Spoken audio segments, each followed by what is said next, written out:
it's my great pleasure now to introduce one of our latest superstars, who is the recipient of the prestigious Seaman Innovation in Teaching Award, which was announced just a couple of weeks ago.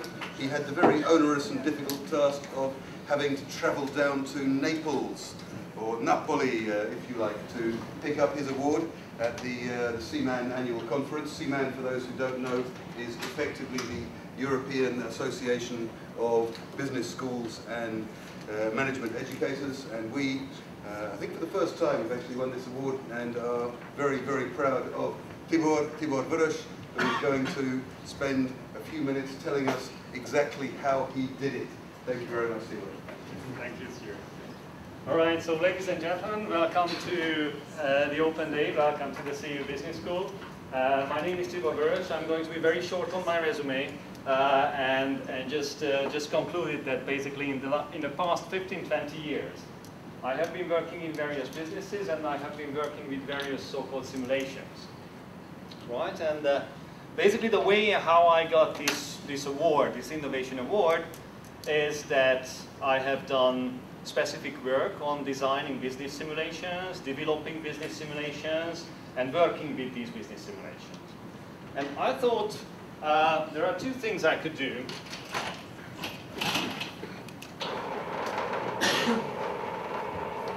One of them, I was thinking, as Stuart was asking me,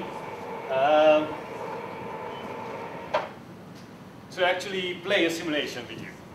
Right? That would probably be fun, and you would enjoy it. There is one slight tiny little issue with that, and that is specifically that usually I play this simulation with my students for something like 3, 4, 5 months. So actually I could ask my MBA students over there to calculate the probability, because we've just had a couple of quantitative methods classes, so I could ask them to calculate the probability of us finishing it in 15 minutes. And probably they would come to a few rather unlikely results. So I was thinking that rather than actually talking about the simulations themselves, let me answer one specific question, and that is why I started working on simulations, and what is actually included in my simulations. Now, my MBA students know very well that I tend to start sort of rather at a mild voice, and then I become loud throughout the class and the lecture. So if I'm becoming too loud, they can just tell me to just sort of cool down and try to be slightly less loud. But nevertheless, what I would like to give you once again, just a very quick idea about why I decided to work with simulations. Okay? So basically, to some extent, it goes back about 15-20 years. When I came back to Hungary, and I went to a friend of mine, and he was having his own family business. A small family business, startup business, and we were talking about what he was doing with his business, what his plans are, what he's going to do, what about the actual business, what are they doing. This was around 95, so that's when most of these small family businesses started up. Let's not get too personal here with this story, so let's assume that the guy was selling actually O-rings. Okay, O-rings, right? O-rings, those plastic thingies you have in coffee makers and so on, rings, which keep the pressure in or the pressure out. So they are tiny little things, not really important, nothing particularly important about them. Okay, all right. If you've heard about the Challenger catastrophe, you might reconsider it actually, because one of the reasons is the cold temperature, and because of this, the O-rings became brittle, and that caused the gas leaking. But nevertheless, these are small things.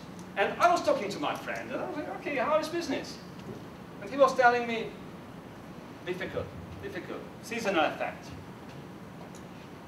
I was like, seasonal effect. Wow, I was just imagining, you know, come Christmas, big Christmas shopping. I go there, 10,000 big pink O-rings, and I'm bringing them home at the Christmas tree, and my wife is there, and my dearie, I got you 10,000 O-rings, and they are all so wonderful pink color. She would be probably quite impressed. I haven't tried it, to be honest. So I was like, that's unlikely to happen.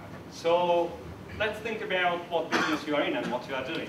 So let me show you just one quick diagram. Don't worry, it will take about 15 minutes, right? Just to give you an idea about what I'm doing sometimes in my class and have an idea of how I started on this. So let's suppose that we are doing marketing, okay? And marketing, we are doing lots of marketing. We are having billboards with O-rings and everything. That, wow, O-rings are the best things in sliced bread. Go for it. It's great. Absolutely. Go for it. So that means that we are trying to actually increase demand. And hopefully, we get an increase there.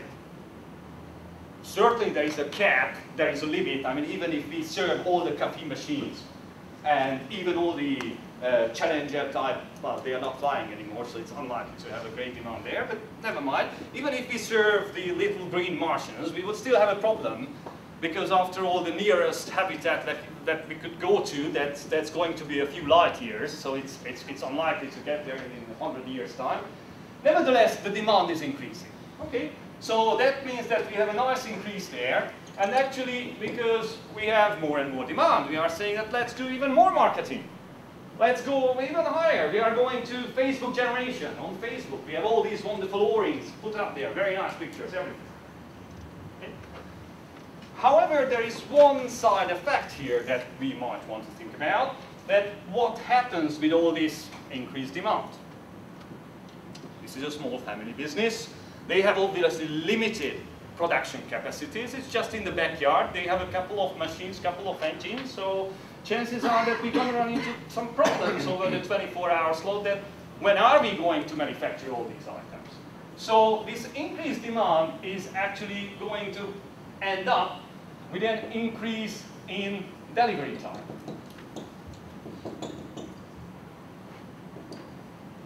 Okay, and what next?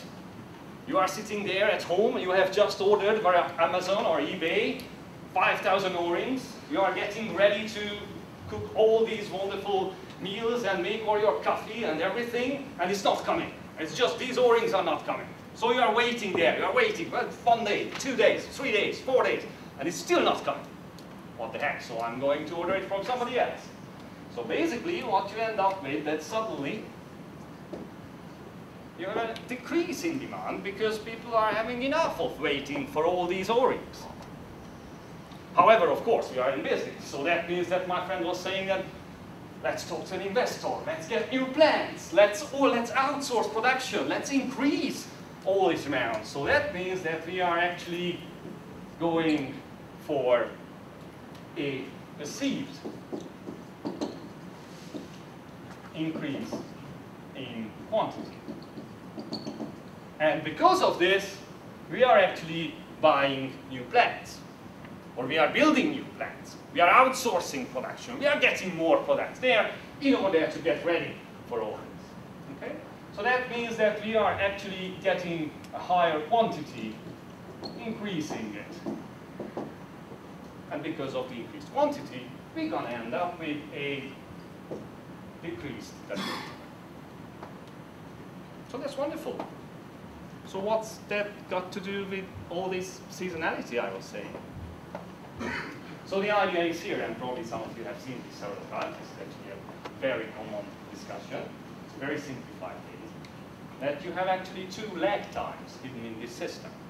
And actually those lag times govern and decide how well you are doing in this particular business and what the outcome of this would be. Here is a lag time, because it will take you some time to actually get that capacity up. It will take you maybe a few days if you are just ordering.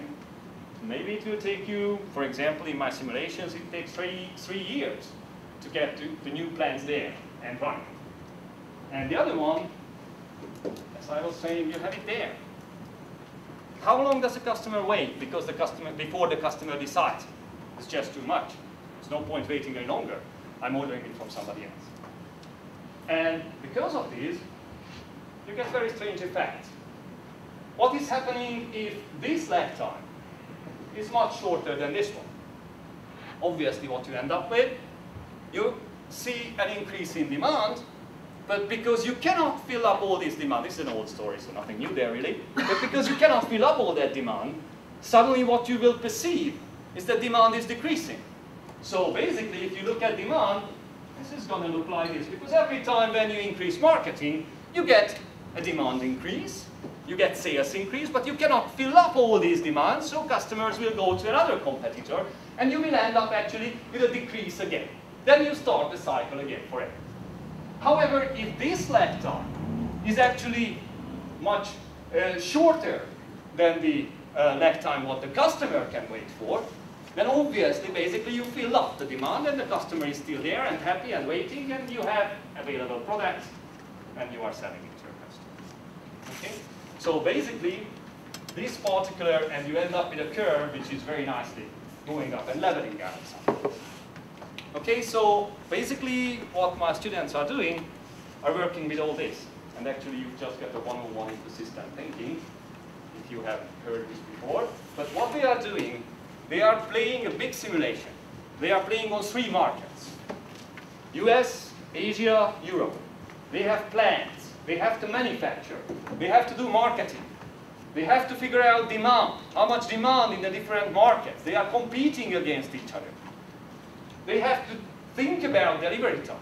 They have to think about what they are actually delivering and how they are getting it to the various markets. Transportation. They have to deal with finance. They have to deal with all these elements in order to actually successfully complete the exercise, the simulation, and they only look just a bit frightened on this one right now. So hopefully they will survive in the next semester when they are really going to play this particular simulation. Once again, it's a fairly complex one, and the idea is, and this is a very simple system. What I got to, and what my friend and we were discussing, that these systems are becoming more and more complex. And one of the things that sometimes we are trying to actually, and Martha mentioned the systems. Look at the whole system. Look at what's happening. Look at everything, not only one single item. Typical example actually is the China one-child policy. Remember, a big decision, China one-child policy. Aim, basically decrease the population growth. What happened? Everybody remembers or have seen it recently? With the male and female, because there is a preference in Chinese families for male children, male child. Therefore, they ended up with various approaches to try to make sure that they have a male child. So actually, right now, the usual ratio is that you have about 100 female and maybe 102, 103 male children in a population, right? And now they are actually up to 114, 115, 116 even in the male among the male children. And that is causing real trouble. So basically, this was a particular decision that was taken, that was made, and the consequences were very difficult to predict. We are talking about an enormous population, certain cultural effects, big system, complex system, and the end results are something that was not quite expected by those who have made that decision. So what these simulations, what I'm trying to do, is really make sure that here is a complex system. You have a chance to try it out. You have a chance to play around with it. You have a chance to actually make mistakes. And once you have made these mistakes, maybe if you come to this in real life, you will have a feeling, you will have a feel that I should look at other factors as well. I should look at the entire picture. I should look at the entire system instead of just making a short and quick decision. Okay, so that's one of the key elements I'm including in my simulation, and that's the reason why they are so complex as they are, and that's why I got the prize for. And as my good old friend was saying, stand up to be seen, speak up to be heard, and shut up to be appreciated. So thank you very much for your attention, and wish you a very nice evening.